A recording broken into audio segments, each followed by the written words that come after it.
EDSA na mo. Kasi yung lumalakas ang ulan, medyo hindi siya matraffic ngayon. Pero pag walang ulan, sobrang traffic dito mga guys. Sa EDSA na ito. Ano mo, wala nga masyadong sakyan. Kasi nga tumigil na yung ulan dito.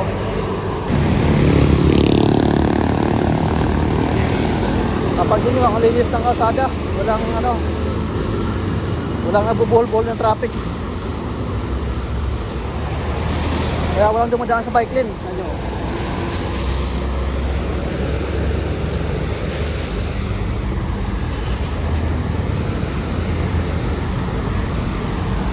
Lang magiging.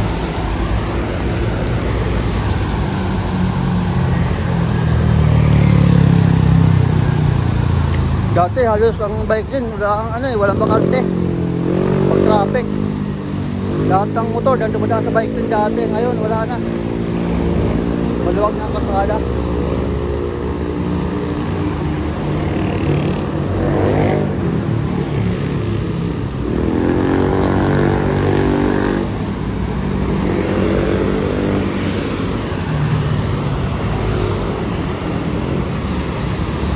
Kaya yung biyaheng Cubao to Ortigas, napakaluwag ng EDSA, oh. Sarap magbiyahe, sarap magmotor.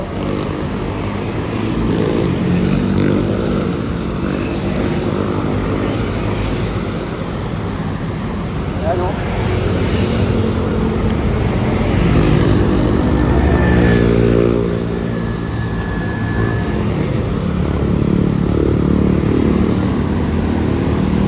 Diyan sa bus lane, wag kayong dumaan diyan mga kapwa ko riders, no, motors. Dahil napakalaki ng diyan, ng multa. 5,000 pesos unang daan mo sa bus lane. Pangalawa 10,000, pangatlo 15,000. Grabe.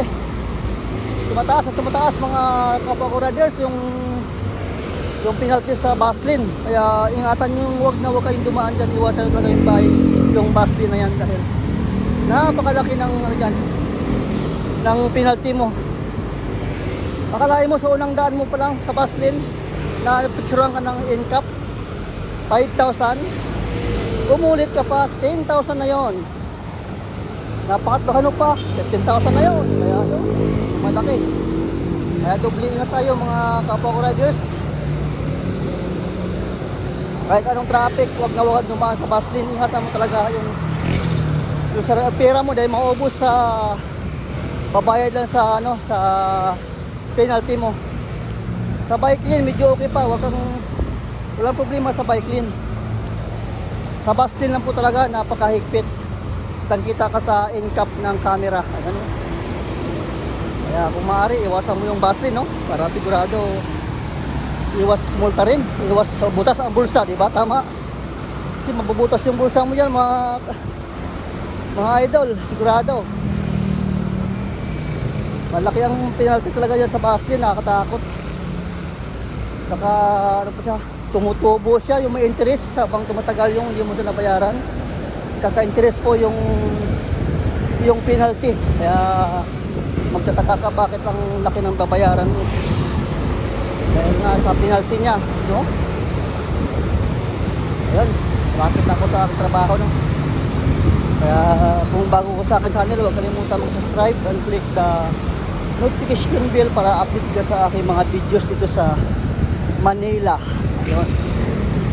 Ayun guys, thank you sa inyong panood. God bless.